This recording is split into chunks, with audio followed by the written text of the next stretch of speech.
Cümleten selamun aleyküm hanımlar. Divapatik YouTube kanalıma hepiniz hoş geldiniz. Bugün birlikte dikişsiz iki şiş çok güzel bir patik yapacağız. Ben patiğimde lila ve krem tonlarında 2 tane normal patiklik ip kullandım. Şişlerimi ise 3 numara patiğimi bu şekilde misinalı şişlerle yapacağım. Misinalı şişiniz yoksa şöyle normal uzun 2 şiş de kullanabilirsiniz. Hemen modelimi de göstereyim hanımlar sizlere. İşte patiğimiz bu şekilde. Çok güzel, çok şık, çok zarif bir patik oldu. Önü pencere desenli, detaylı, çok şık, çok zarif. Bakın patiğimizin tabanı. Patiğimizin hanımlar hiçbir yerinde dikişimiz yok. Arka bölümü dahil hiçbir yerinde dikiş yok. Ayağı saran çok güzel, çıtı pıtı kullanışlı, hoş bir patik oldu. Bu patik benim elimin ölçülerine göre 37, 38 ve 39 numara ayaklar için uyumlu oldu hanımlar. Hemen patiğimize başlayalım. Patiğimize hanımlar şu bölümden başlıyoruz. Sonra penceresini açıyoruz. Daha sonra artırmalar yaparak desenimizi oluşturuyoruz. Ardından tabanımızı yaparak sonra da topuğumuza geçiyoruz. Patiğimizi bu şekilde bitiriyoruz. Hemen başlayalım. Krem ipim ile başlayacağım hanımlar. İpimin ucunda ortalama şöyle göz kararı 60-70 santim kadar bir ip bırakıyorum. Patiğime 66 ilmek olarak başlayacağım hanımlar. 66 ilmek. Şu şekilde ilmeklerimi atıyorum. İkinci ilmeğim 3, 4. Sizler dilediğiniz şekilde başlayabilirsiniz. Başlama tekniği, başlama şekli çok da önemli değil. Bu şekilde hanımlar 66 adet ilmeğimizi atalım gelelim.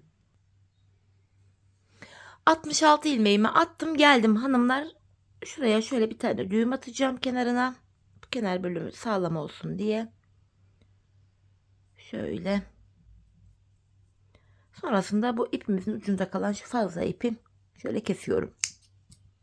Hanımlar patiğimizin bu bilek bölümünde haroşa örgü uygulaması yapacağız. Örgümüzün hem arka yüzünde düz örgü örünce haroşa oluyor.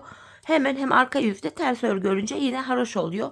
Ben örgümüzün her iki tarafında da düz örgü örerek haroşalarımı elde ediyorum. Kenar ilmeğimi örmeden aldım. Diğer ilmeklerimi haroşa yani düz olarak öreceğim.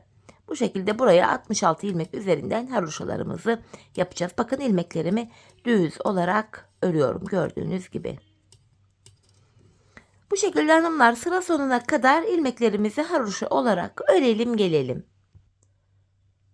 Sıra sonuna kadar hanımlar ilmeklerimi ördüm geldim. Şimdi geri dönüyoruz. Geri döndüğümüzde ön yüzdeyiz. Ön yüzde olduğumuzu şöyle kabul ediyorum. Bu başlangıç ipimiz şu minik ipimiz eğer ki sol taraftaysa ön yüzdeyiz demektir. Bu aşamada hanımlar ön yüzde bakın bir diş haroşamız oluştu. Şöyle sayınca şurada bir tane haroşamız oluştu. Yine haroşalara devam edeceğiz hanımlar. Bakın ilk ilmeğimi örmeden aldım. İlmeklerimi yine haroşa yani düz olarak örüyorum. Bu şekilde hanımlar haroşalarımıza devam ediyoruz. Haroşa olacak şekilde ilmeklerimizi öreceğiz. Hanımlar patiğimizin bu bilek bölümünde şu kenarımızda toplamda 5 diş 5 sıra haroşa olana kadar örmemiz gerekiyor. Yani şu bölümde bakın bir diş haroşamız oldu. Burada toplam 5 diş haroşamız olacak. Bu bölümde artırma ya da eksiltme yapmadan 66 ilmek üzerinden 5 diş 5 sıra haroşamızı örelim gelelim, ardından penceremizi açacağız. Evet hanımlar bakın burada o 5 diş haroşam olana kadar ördüm geldim. 1, 2, 3, 4, 5. Şimdi tekrar ön yüzdeyiz. Ön yüzde penceremizi açacağız. Şişimizde 66 ilmeğimiz vardı. 27 ilmeğimi öreceğim. Kenar ilmeğimle birlikte toplam 27 ilmek. Şu ikinci ilmeğim. 3, 4, 5, 6, 7, 8, 9, 10, 11, 12, 13, 14, 15, 16, 17, 18, 19, 20, 21, 22, 23, 24, 25, 26, 27 ilmeğimi ördüm. Şimdi penceremiz için orta kısımdan 12 ilmeği keseceğiz. İlmekleri ikişer ikişer örerek topluyoruz. Bakın öndeki 2 ilmeği şöyle kestim. Bu ilk kesimimdi. Yine sıradaki 2 ilmeği kesiyorum. Şu ikinci kesimim. Şu üçüncü. 4. Şu 5. 6. 7. 8. 9. 10. 11. 12 ilmeğimizi kestik hanımlar. Penceremizi açtık. Şimdi şişimize 27 ilmeğimiz kaldı. Kalan 27 ilmeğimizi öreceğiz. Şu kesim yaptığım ilk ilmeğimi aldım. Hatta sayalım solda 27 ilmeğimiz kaldı mı diye. Şu ikinci ilmeğimiz 3, 4, 5, 6, 7, 8, 9, 10, 11, 12, 13, 14, 15, 16, 17, 18, 19, 20, 21, 22, 23, 24, 25, 26. Bakın burada da 27 ilmeğimiz kalmış yine. Şimdi geri dönüyoruz hanımlar. Arka yüzdeyiz. Penceremizi kapatacağız bu aşamada. Yine kenar ilmeğimi örmeden aldım. Öncelikle hanımlar bu ilk 27 ilmeğimizi öreceğiz yine. Kenardaki 27 ilmeğimizi öreceğiz. Sonra penceremizi kapatacağız.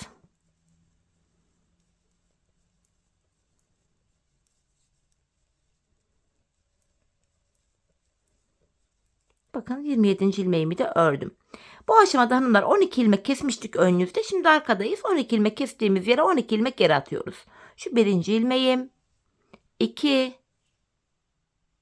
3, 4, 5, 6, 7, 8, 9, 10. 11, 12 ilmek attım. Ardından şu sol tarafta kalan 27 ilmeğimi de normal haroşa olarak öreceğiz. Bu şekilde. Bu ilmeklerimizi hanımlar sıra sonuna kadar haroşa olarak örelim gelelim. Sıra sonuna kadar ilmeklerimizi ördüm hanımlar. Şimdi tekrar geri dönüyoruz. Ön yüzdeyiz yine. Bakın şu başlangıç ipimiz sol tarafta. Yine haroşalara devam edeceğiz hanımlar. İlmeklerimizin tamamını yine haroşa olacak şekilde öreceğiz. Bu ortaya hani penceremizi kapatırken attığımız ilmekler dahil hepsini normal haroşa olarak öreceğiz hanımlar. Bu şekilde haroşaya, yani ben haroşayı düz olarak örerek elde ediyordum. Bu şekilde düz olarak öreceğim. Şu aradaki ilmekler dahil hepsini haroşa olarak olacak şekilde öreceğiz hanımlar. Biz bu haroşa işlemini yine şu bakın şu pencerenin üstünde, bakın şu bölümde ilmek attığımız yerin üstünde 2 diş haroşa olana kadar devam edeceğiz. 2 diş haroşamız olacak bu bölümde. Şimdi hep birlikte şu penceremizin üzerinden itibaren sayalım hanımlar, attığımız ilmeklerin üzerinde 2 diş haroşamız olana kadar ilmeklerimizi örelim gelelim. Evet hanımlar, bakın penceremden sonra yani üstünde şurada 2 diş haroşam olana kadar ördüm geldim. Tekrardan şimdi ön yüzdeyiz. Bu aşamada artık ön yüzde düz, arka yüzde, bakın hanımlar şu bölümdeyiz. Ön yüzde düz, arka yüzde ters örgü uygulaması yapacağız. Şu anda ön yüzdeyim hanımlar. Kenar ilmeğimi örmeden alıyorum. Ön yüzde olduğum için ilmeklerimin tamamını yine krem ipim ile düz olarak örüyorum. Bu şekilde. Sıra sonuna kadar ilmeklerimizi düz olarak ön yüzde örelim gelelim. Sıra sonuna kadar hanımlar gördüğünüz gibi ilmeklerimi düz ördüm. Şimdi geri dönüyoruz, arka yüzdeyiz. Şimdi arka yüzde de ilmeklerimizi ters öreceğiz. Yine kenar ilmeğimi alıyorum. Diğer ilmeklerimi arka yüzde olduğum için bakın ters olarak örüyorum. Haroşalarımız bittikten sonra ön yüzde düz, arka yüzde ters olacak şekilde böyle 2 sıra örüyoruz hanımlar. Ardından modele ve artırmalara başlayacağız. Bu şekilde. Sıra sonuna kadar ilmeklerimizi ters olarak örelim gelelim. Evet hanımlar, arka yüzde ilmeklerimi ters olarak ördüm. Şimdi ön yüzdeyiz. Artık patiğimizin bu bölümündeki desenlerimize başlayacağız. Hem de deseni yaparken artırmaları da kuracağız hanımlar. Öncelikle kenardan 24 ilmeğimi ön yüzdeyim düz olarak öreceğim. Kenar ilmeğimle birlikte 24 ilmek. Kenar ilmeğimi örmeden aldım. Şu ikinci ilmeğim. 3, 4, 5, 6, 7, 8, 9, 10, 11, 12, 13, 14, 15, 16, 17, 18, 19, 20, 21, 22, 23, 24. Kenardan 24 ilmeğimi ördüm. Şimdi bu lila ipimi, renkli ipimi alıyorum. Modele başlayacağım. Şöyle hanımlar. Burada 24 ilmek düz ördükten sonra hemen sıradaki ilmeğimizi öreceğiz. Bir ilmeğin içinden 5 ilmek çıkaracağız. Şöyle bakın. Lila ipimle şuradan bir ilmek çıkartıyorum. Bakın sol şişimden krem ilmeğimi bırakmadan ipimi şişime doluyorum. Aynı ilmeğin içinden bir ilmek daha çıkarttım. İpimi şişime bir kere doluyorum. Aynı ilmeğin içinden bir ilmek daha çıkarttım. Böylece bir ilmeğin içinden 5 ilmek çıkartmış olduk. Lila ipimin ucunu şurada kremime bağlıyorum. Patiğimiz sökülmesin diye. Şuraya şöyle 2 tane bir düğüm attım. Hanımlar, ilk modelimizi yaptık. Artırmalarımızı yapmış olduk. Bir ilmekten 5 ilmek çıkarttık. Şimdi model aralarında birer tane krem ilmeğimiz var. Yanına bir tane krem örüyorum. Şimdi sıradaki ilmeğime de yine bir ilmeğin içinden 5 ilmek çıkaracağım. Şimdi bir ilmek çıkarttım. İpimi şişime doluyorum. Aynı yerden bir ilmek daha çıkarttım. Tekrar ipimi şişime doladım. Aynı yerden bir ilmek daha çıkarttım. Bakın, bir ilmeğin içinden 5 ilmek çıkarttık. İkinci modelimizi yaptık. Yine model arasında bir ilmek krem var. Kremimi düz ördüm. Tekrardan sıradaki ilmeğime aynı işlemi yapacağım. Bakın, bir ilmeğin içinden tekrardan 5 ilmek çıkartacağım. Bu şekilde. Yine model arasında bir tane kremimiz var. Şimdi dördüncü modelimizi yapacağız. Toplam hanımlar bu desenden 9 tane kuruyoruz. Sayalım. 1, 2, 3, 4, 5, 6, 7, 8, 9. Şimdi dördüncüsünü yapıyoruz. Yine bir ilmeğin içinden 5 ilmek çıkarıyorum. Şöyle model aralarında birer tane kremimiz var. 5. modelimi yapacağım. Yine lila ipim ile bir ilmeğin içinden 5 ilmek çıkartıyorum. Model arası için bir ilmek krem ördüm. Şimdi 6. modelimi yapacağım. Bir ilmeğin içinden 5 ilmek yine çıkarttım. Model arasında bir ilmek kremimiz var. Bir diğer modelimi yapıyorum. Bir ilmeğin içinden 5 ilmek çıkartıyorum. Model arasında bir tane kremimiz var. 1, 2, 3, 4, 5, 6, 7 modelimiz olmuş. 9 tane olacaktı. Şimdi 8.'yi yapıyoruz. Yine bir ilmeğin içinden 5 ilmeğimi çıkarttım. Model arasında bir tane ilmeğim var. Sonuncu modelimi yapıyorum. Bir ilmeğin içinden 5 ilmek çıkarttım. Toplamda 9 tane modelimizi kurduk hanımlar. Modele başlarken sağ tarafa 24 ilmek örmüştük. Şimdi bu tarafta model ilmek sayısı gereği bu sol tarafta 25 ilmeğimiz kalıyor. Kalan ilmeklerimizi örelim.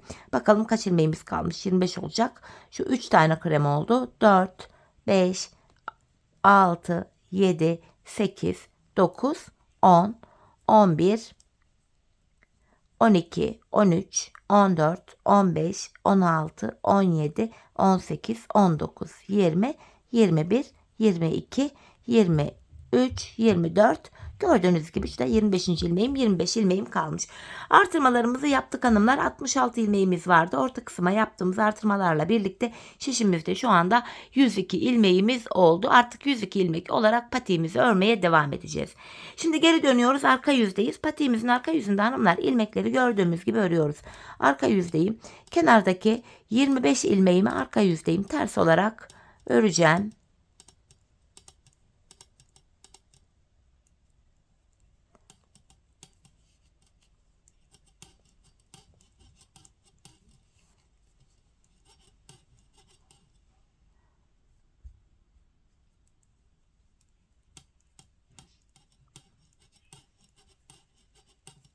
Evet hanımlar, 25 ilmeğimi ördüm. Şimdi ip değişikliği yapıyorum. Lila ipimi elime aldım. Bu ön yüzde bir ilmekten 5 lila ilmek çıkartmıştık. Bakın 5 lila ilmeğimi arka yüzde ters olarak örüyorum sırasıyla. Bakın arka yüzdeyim. 5 tane lila ilmeğimi arka yüzde ters olarak ördüm. Aralardaki birer krem ilmeğimi krem ipimle örüyorum. 5 lila ilmeğimi lila ipimle ters örüyorum. Aralardaki birer krem ilmeğimi krem ipimle ters örüyorum. Yeniden bakın 5 tane lila ilmeğim var. 5 lila ilmeğimi sırasıyla ters örüyorum. Aradaki bir kremimi yine krem ile ters ördüm. Arka yüzde hanımlar ilmeklerimizi gördüğümüz renklerle örüyoruz bu şekilde. Şöyle 5 lila ilmeğimi ters ördüm. Aradaki bir krem ilmeğimi krem ipimle ters örüyorum bu şekilde.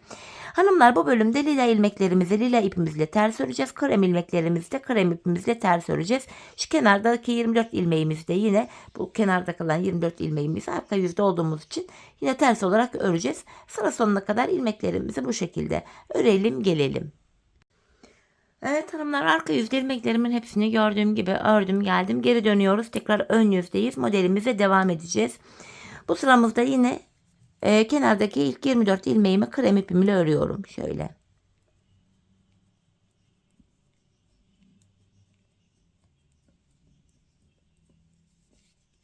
Artık artırma işlemi yapmıyoruz hanımlar. Şişimizde 102 ilmeğimiz var. 102 ilmek olarak patiğimizi örüyoruz.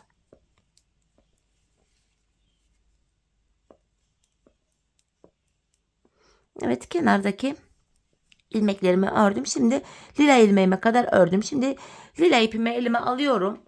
Modelimizi kuruyoruz hanımlar. Bu aşamada bir lila, bir krem, bir lila, bir krem, bir lila, bir krem, bir lila, bir krem, bir lila, bir krem, bir lila, bir krem. Bu şekilde bir lila, bir krem diye ilmeklerimizi örüyoruz hanımlar.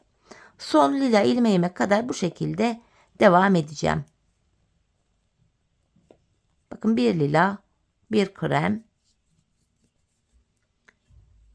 bir lila, bir krem, bir lila, bir krem desenimizi oluşturuyoruz. Tekrardan bir kremimi ördüm. Bir lila, bir krem, bir lila. Şişimdeki son lila ilmeğime kadar buna devam edeceğim. Bir lila, bir krem, bir lila, bir krem, bir lila, bir krem, bir lila, bir krem. Bu şekilde model kurulumunu ön yüzde yapacağız hanımlar. Arka yüzde ilmekleri yine gördüğümüz gibi öreceğiz. Bakın bir lila, bir krem, bir lila, bir krem. Bakın son lila ilmeğimi de lila ipimle ördüm. Şimdi krem ipimi alıyorum. Bu sol kenarda 25 ilmeğimiz vardı. İlmeklerimizi hanımlar sıra sonuna kadar krem ipimiz ile düz olarak örelim. Sıra sonuna kadar ördüm hanımlar. Tekrar geri dönüyorum. Şimdi yine arka yüzdeyiz.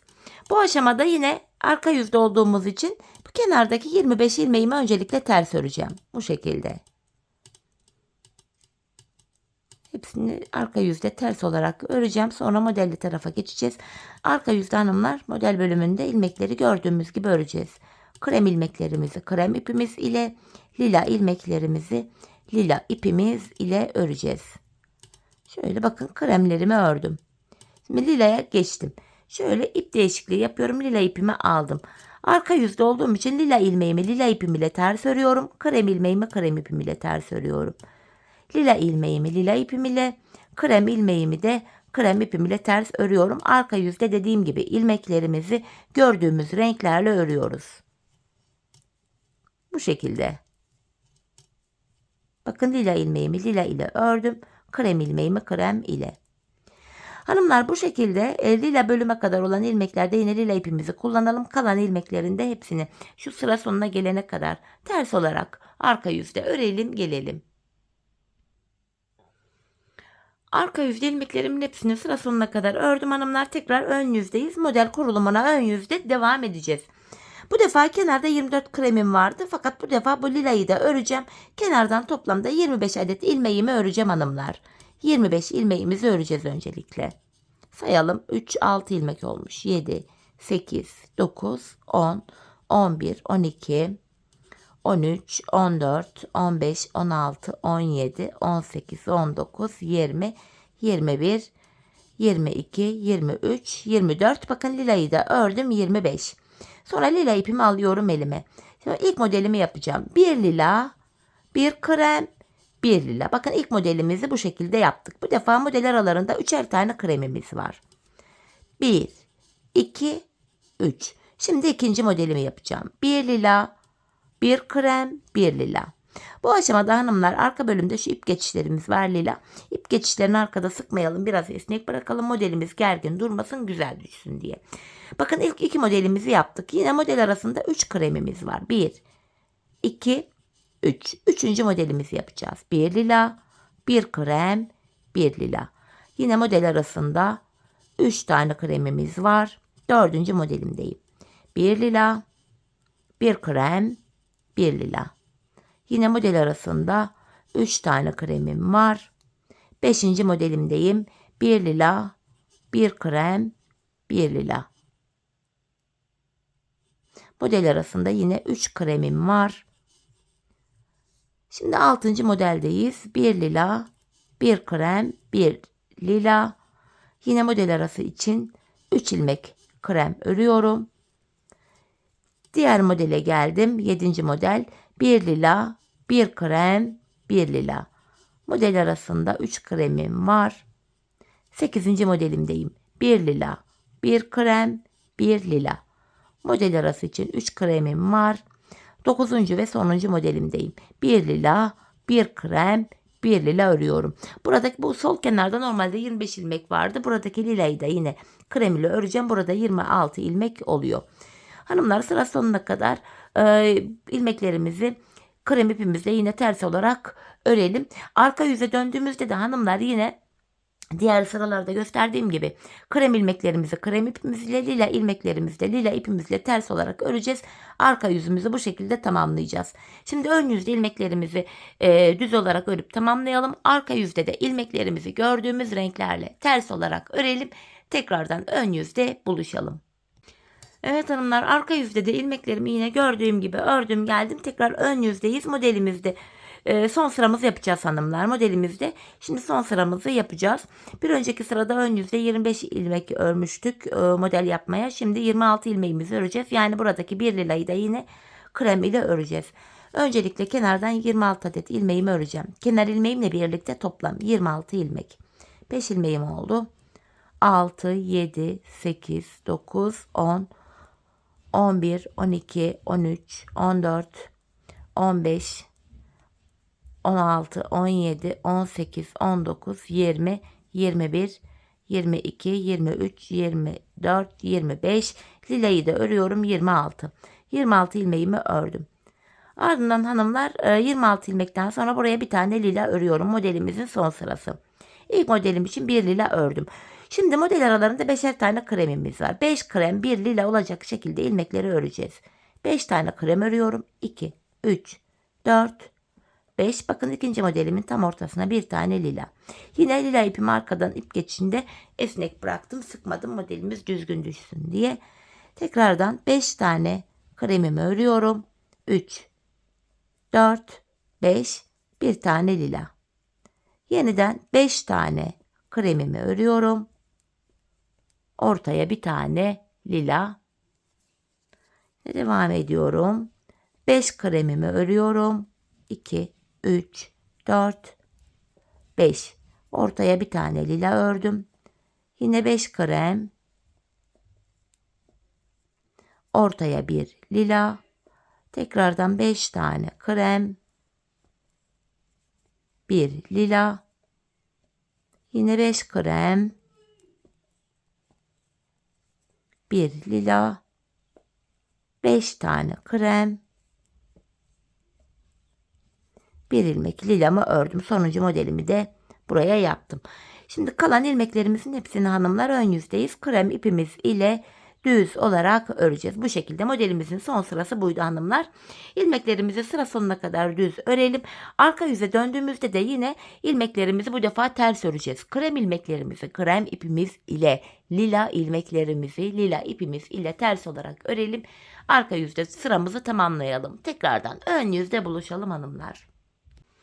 Evet hanımlar, arka yüzde yine ilmeklerimi ördüm geldim. Bakın bu patiğimizin ön bölümündeki bu desenimizi tamamladık. Şimdi bu lila ipimizi kullanmayacağız hanımlar. Krem ipimizi kullanacağız. Yine ön yüzde düz, bakın şu bölümü yapacağız.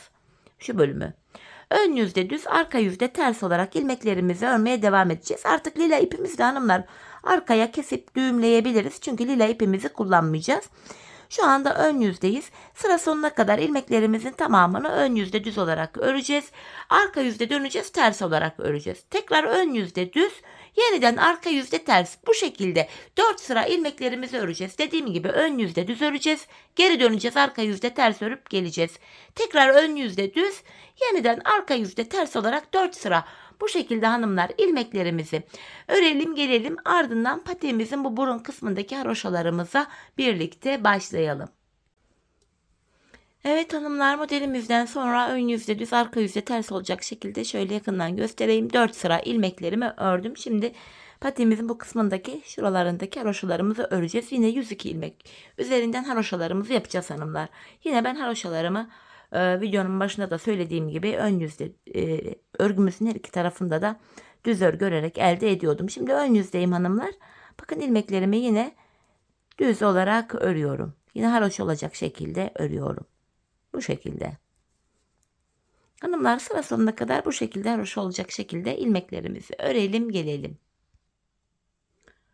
Sıra sonuna kadar hanımlar böyle ilmeklerimi haroşa olacak şekilde düz olarak ördüm geldim. Şimdi geri dönüyoruz, arka yüzdeyiz.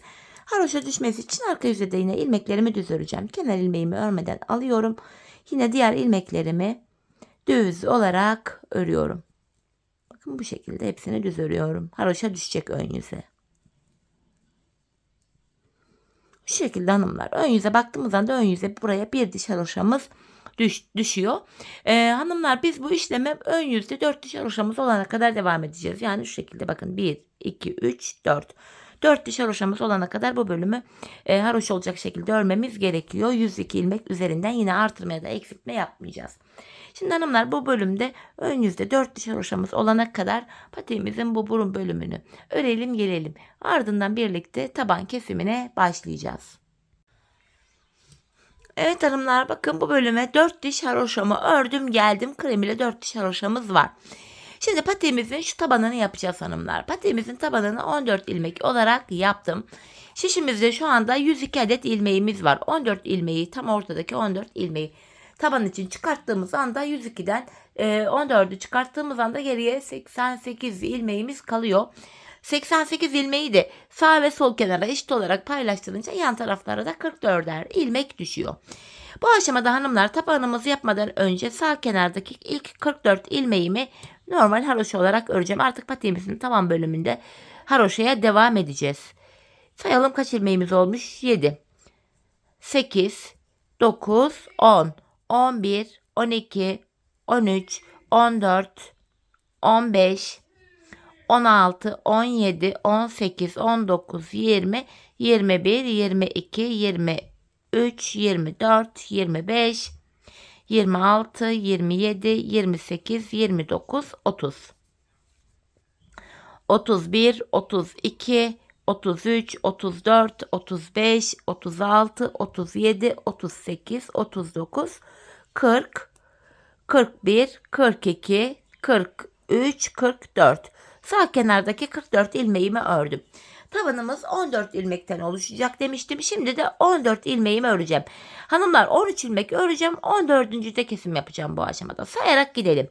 1, 2, 3, 4, 5, 6, 7, 8, 9, 10, 11, 12, 13 ilmeğimi örüyorum. 14. ilmeği örerken yan taraftan da bir ilmek alıyorum. İkisini keserek örüyorum. 13 ilmek ördük. 14. de kesim yaptık. Kesimden sonra geri dönüyorum. İpimiz bu aşamada hep karşıda olacak ve ilk ilmeği örmeden alacağız. Yine ilk 13 ilmeğimi öreceğim. 14. de kesim yapacağım. Şu ilk ilmeğimi aldım. İkinci ilmeğim 3, 4, 5, 6, 7, 8, 9, 10, 11, 12, 13. 14. ilmeğime geldiğimde yan taraftan da yine bir ilmek alıyorum. İkisini birlikte keserek örüyorum. Kesimden sonra yine geri döndüm. Yine ipim karşıda, ilk ilmeğimi örmeden alıyorum. Tekrardan 13 ilmeğimi öreceğim hanımlar. Bakın 4 ilmek oldu. 5, 6, 7, 8, 9, 10, 11, 12, 13. 14. ilmeğimi örerken şişimden de bir ilmek alıyorum. İkisini keserek örüyorum. Bu şekilde. Yine kesimden sonra geri döneceğiz. Bu aşamada devamlı olarak ilmekleri saymamıza gerek yok hanımlar. Tabandaki 14 ilmek ile yanlardaki ilmekler arasında şöyle ayrık bir görüntü oluşuyor. Burada tabanda son bir ilmek kalana kadar öreceğiz. Sonuncu ilmeği örerken kesimimizi yapacağız. Yine ipim karşıda, ilk ilmeğimi örmeden aldım. Tabanımda son bir ilmeğim kalana kadar öreceğim.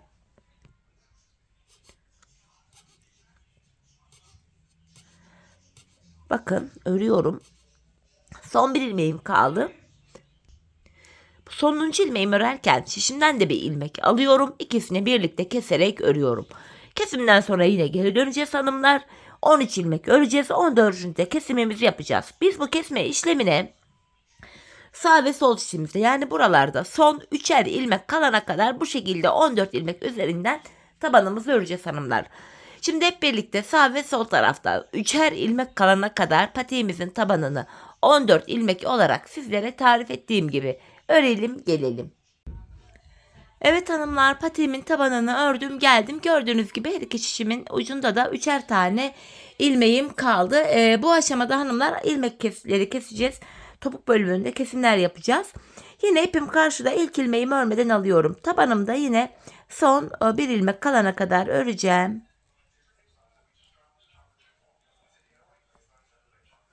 Bakın tabanımda son bir ilmeğim kaldı. Hemen yanındaki ilmekle birlikte alarak ikisini keserek örüyorum.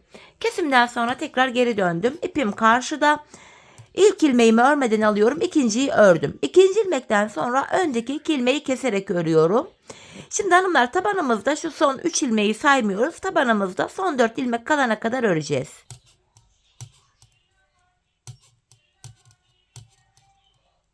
Bakın son 4 ilmeğimiz kaldı. Bu öndeki 2 ilmeği de yine buradan da kesimimi yapıyorum. Keserek ördüm.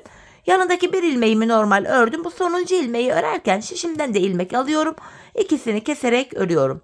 Kesimden sonra yine geri döndüm hanımlar. İpim karşıda, ilk ilmeğimi örmeden alıyorum.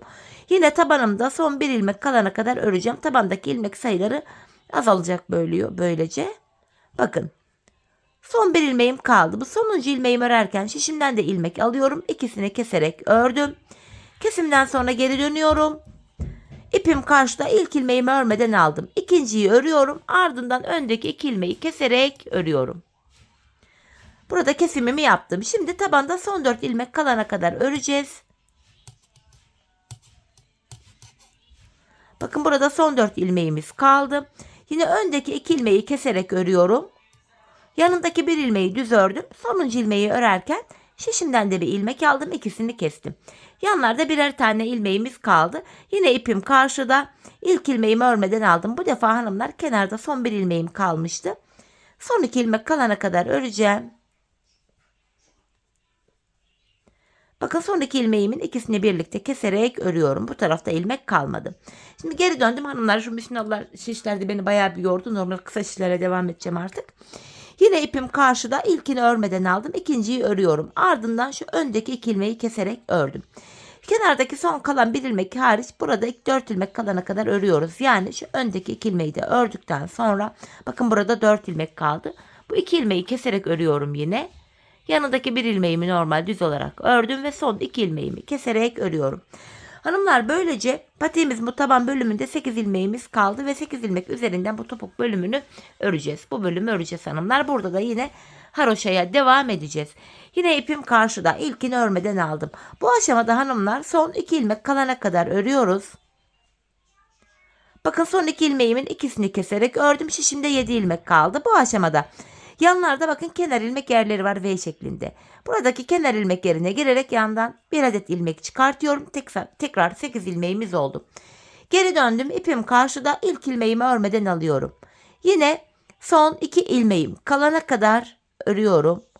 Son 2 ilmeğimin ikisini birlikte keserek ördüm. Bu sağ kenardan ilmek çıkartırken dönüyorum. Ön yüzde ilmek çıkartıyorum. Bakın. Bu kenardan sıradaki kenar ilmek yerine, ilk kenar ilmek yerine giriyorum. İlmeğin iki kanadına birden girdim ve ilmek çıkarttım. Tekrar 8 ilmeğimiz oldu. Yine son 2 ilmeğim kalana kadar öreceğim. Bakın son 2 ilmeğimin ikisini keserek örüyorum ve bu yan tarafta hanımlar sıradaki kenar ilmek yerine giriyoruz. Aynı yere 2 kere girmiyoruz ya da kenar ilmek yere atlayıp bir diğerine girmiyoruz. Sırasıyla birer birer kenar ilmek yerlerine girerek ilmek çıkartıyoruz. Şimdi tekrar geri döndüm. İpim karşıda, ilk ilmeği örmeden alıyorum. Yeniden bakın son 2 ilmeğim kaldı. İkisini kesiyorum. Sağ kenarda ilmek çıkartırken geri dönüyorduk. Bakın ön yüzdeyim. Sıradaki kenar ilmek yerine girerek ilmeğimi çıkarttım. Yapacağımız işlem arka bölümde bu hanımlar. Son 2 ilmek kalana kadar öreceğiz. Son 2 ilmeği bakın şu şekilde keseceğiz. Ve sıradaki kenar ilmek yerine girerek ilmek çıkaracağız. Patiğimizin arkası bu şekilde tamamlanacak 8 ilmek üzerinden. Biz bu işlemi hanımlar bu son kenar ilmek yerlerine gelene kadar, buralara gelene kadar devam edeceğiz. Patiğimizin arka bölümü bu şekilde oluşacak. Şimdi hep birlikte son kenar ilmek yerlerine gelene kadar patiğimizin arka bölümünü sizlere gösterdiğim gibi örelim gelelim. Evet hanımlar, patiğimin arka bölümünü son kenar ilmek yerlerine kadar kestim geldim. Şimdi şu an sadece 8 ilmeğim kaldı. Artık bu aşamada ilmeklerimi kesiyorum hanımlar. İkişer ikişer toplayarak ilmeklerimi kesiyorum.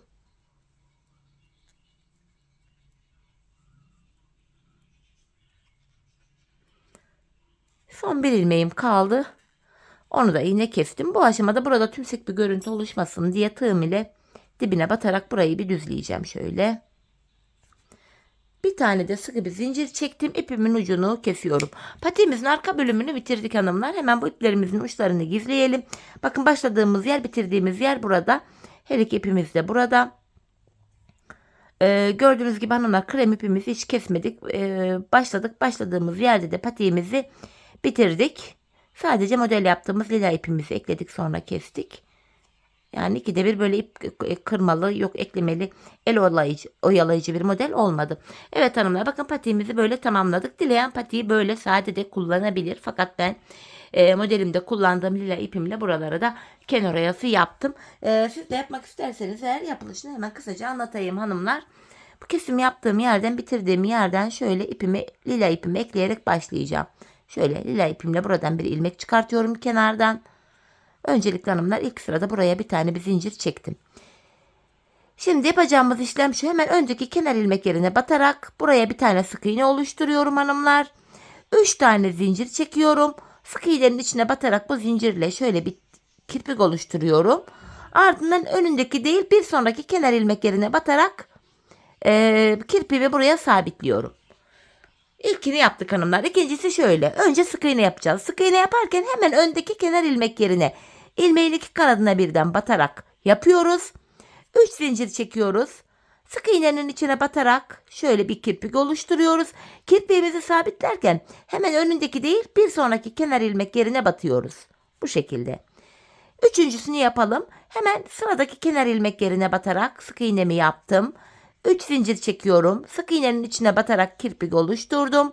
Ve hemen önündeki değil bir sonraki kenar ilmek yerine batarak kirpiğimi sabitliyorum. Bu şekilde yapıyoruz hanımlar. Bakın üçünü yaptık. Biz bu işleme ilk başladığımız yere kadar devam edeceğiz. Patiğimizin bu çevresini bu şekilde dolanacağız. Kenar oyamızı sizlere gösterdiğim gibi yapalım gelelim. Evet hanımlar, ilk başladığım yere kadar kenar oyamı yaptım geldim. En son buraya bir tane de zincirimi çekiyorum. Sıkı bir zincir çektim. İpimi kesiyorum ve ilmek aralarından geçirerek ipimin ucunu yine gizleyeceğim. Şöyle.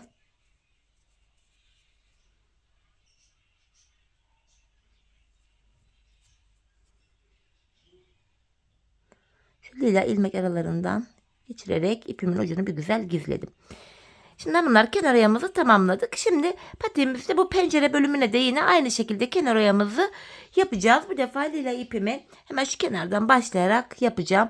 Hanımlar, bu üst bölümlere nasıl yaptıysak bu alt bölümlere de yine kenar oyamızı aynı şekilde yapacağız. Hemen şurada ilmeğin iki kanadına birden bakın. Şuraya girerek kenar oyamı başlatacağım. Şöyle bakın. Şuraya girdim. İpimi buraya şöyle sabitliyorum önce. Bir zincir çekerek sıkılayarak başladım. Yine bu sık iğnemizi yapıyoruz hanımlar. Hemen sıradaki kenar ilmek yerine batarak 3 zincir çekiyoruz. Yine kirpik yapıyoruz hanımlar. Bilek bölümünde yaptığımız işlemin aynısını bu bölümde de tekrar ediyoruz. Bakın, kirpiğimi sabitledim. Yeniden sık iğne yapıyorum. 3 zincir çektim. Sık iğnenin içine batarak kirpik oluşturuyorum ve kenar ilmek yerine batarak kirpiğimi sabitliyorum. Aynı şekilde hanımlar, kenar oyamızı bu pencere bölümüne de yapıyoruz. Kenar ilmek yerlerini sırasıyla girerek yapıyoruz hanımlar.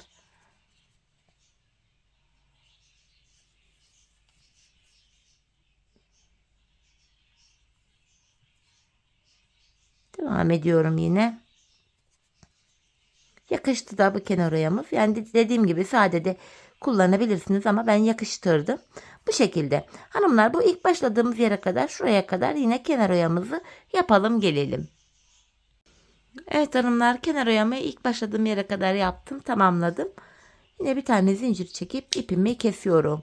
Artık kenar oyamızı tamamladık. İpimizin ucunu gizleyelim. Sonra patiğimize bir bütün olarak bakalım nasıl olmuş. Şöyle ipimin ucunu güzelce gizliyorum. Şu ilmek aralarından geçirerek